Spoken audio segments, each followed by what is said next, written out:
Olá, olá pessoal, tudo bem? Vou fazer aqui mais um áudio, né? O áudio 2. Nós falamos no áudio 1 sobre esse percurso, né? Fiz até um trocadilho ali entre o percurso épico e édipo, né? Rumo ao sujeito do inconsciente, onde a gente abordou a questão das existências, do complexo paterno, né? E do que o analista vai encontrar com seu inconsciente instrumental lá no núcleo dos traumas do paciente, né? E hoje, dando uma certa continuidade, eu queria comentar um pouco com vocês, né? Sobre a questão desse processo de cura, né? Como é que é isso? Psicanálise cura, não cura? O que é a cura, né? Então, de fato, a psicanálise ela tem esse poder, né? Essa possibilidade de curar o paciente quando esse paciente entende que a cura está numa melhor acomodação, num melhor entendimento, numa melhor apreciação, numa melhor vinculação, numa melhor negociação, num melhor trato, numa melhor visão do problema em si, né? Tendo em vista que uma boa parte dos problemas que nós encontramos, né, no nosso consultório vem gerado exatamente pelos efeitos, né, causados via sintomas, xistes, lapsos, atos falhos devido a essas manifestações do inconsciente, frutos desse passado, dessa historicidade, né? Então, para que de fato a gente possa pensar, não é, em um processo de cura, a gente precisa percorrer, né, as páginas da própria história do paciente, né? Se submeter à terapia, pessoal, significa exatamente isso, né? Você percorrer as páginas da sua própria história junto com o seu analista. E na medida em que a gente se submete a essas páginas, né, a gente vai buscando uma verdade, essa verdade do sujeito inconsciente, que de uma certa maneira vai transformando a própria dor, né? Vai mutando essa própria dor. Tá? Então todos nós temos, né, esses nossos monstros interiores que nos assustam, né? Que nos fazem mal, tá ok? Que nos trazem essa angústia, esse mal-estar, porque eles vêm de nós mesmos, né? Eles vêm dessa nossa história, eles vêm dessa nossa vivência. E dentro do processo analítico, na medida em que a gente vai se familiarizando, entre todas as aspas, né, com isso que nos faz mal, a gente vai, de uma certa forma, se curando.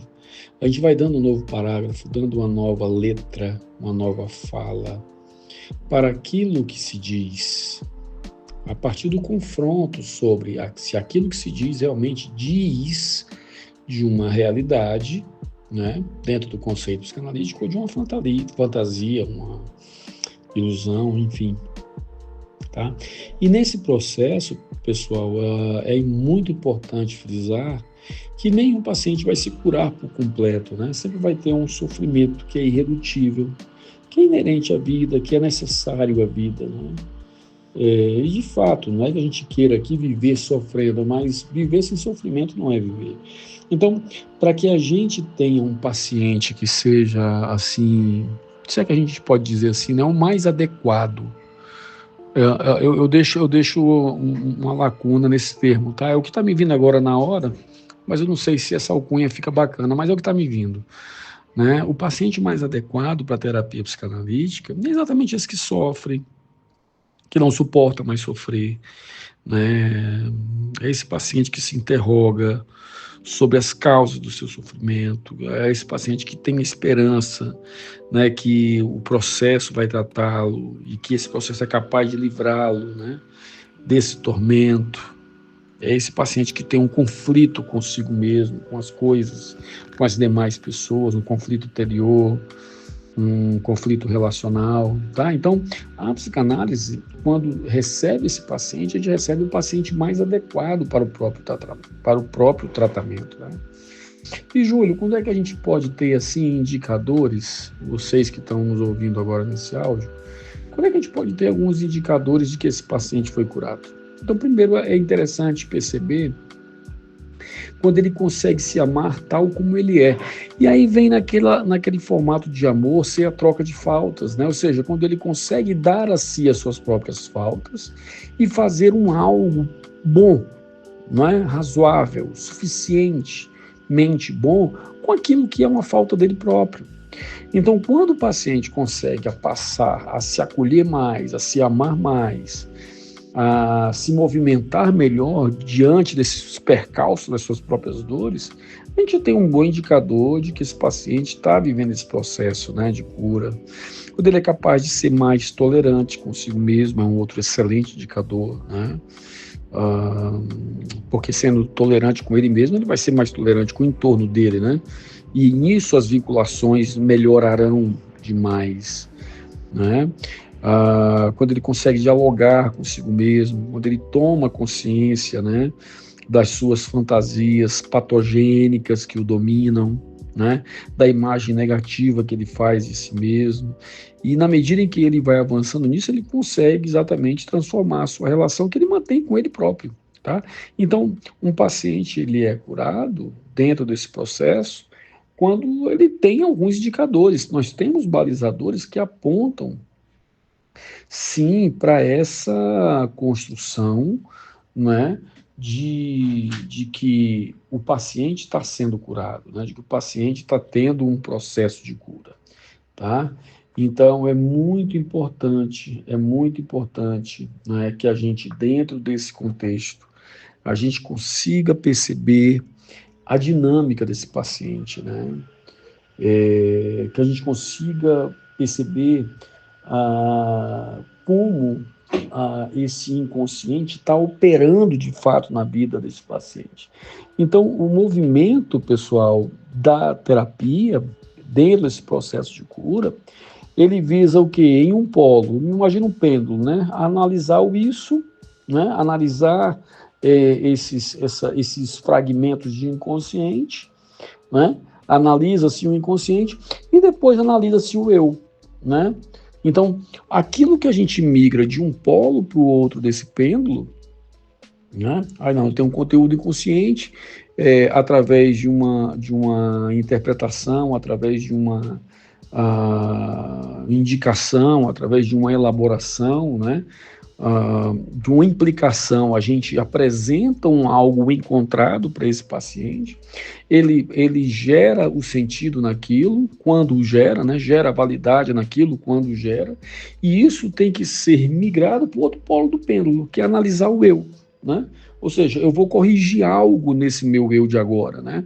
Eu, paciente, não o analista, né? Não é o analista que vai dizer o que deve ser corrigido, mas ele mesmo vai construir os seus próprios desbordamentos, né? Vai construir suas próprias costuras, entende? Ele vai construir o seu próprio movimento na direção desse processo de cura.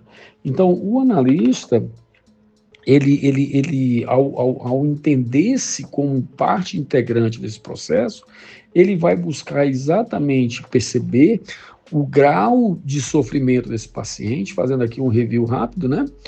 Vai perceber o grau de sofrimento desse paciente, vai entender a viabilidade disso nas entrevistas preliminares. Até aí nós não temos um contrato ainda analítico firmado, né?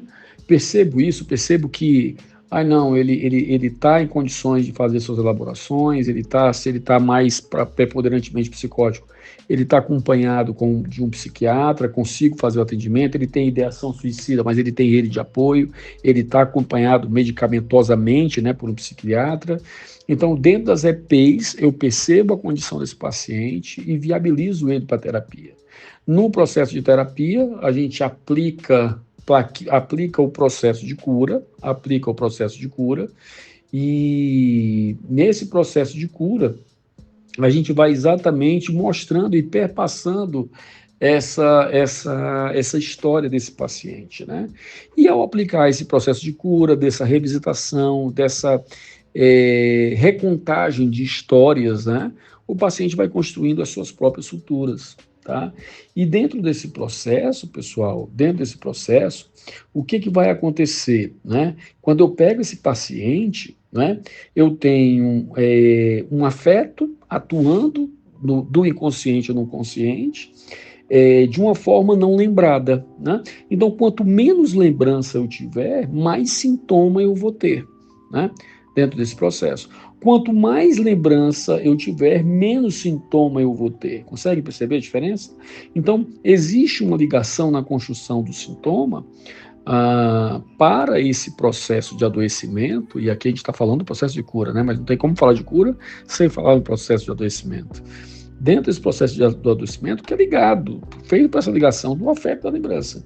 Então, o que eu preciso é fazer essa rememoração, trazer à tona essa expressão verbalizada e procurar a todo custo quebrar essa vinculação do afeto e da lembrança.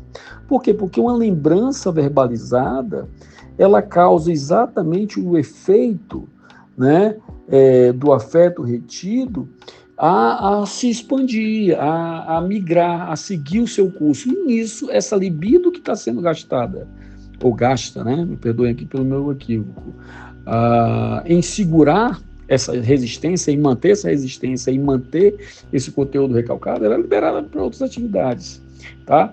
Então, o processo, essa mensagem que eu queria falar hoje, aqui rapidamente, é exatamente isso, da adequabilidade de um paciente, de um processo sumário de cura, de como isso acontece. Sim, a psicanálise viabiliza essa cura enquanto um processo, como nós falamos, né?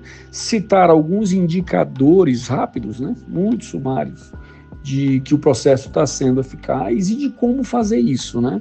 Através de apenas um instrumento, de um bisturi apenas, que é a questão da segregação do afeto e das lembranças, né?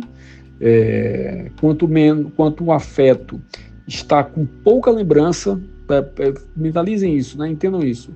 Afeto com pouca lembrança dá mais sintoma. Afeto com mais lembrança, com mais rememoração, menos sintoma. Por quê? Porque ao ter mais lembrança, eu vou poder falar mais sobre isso.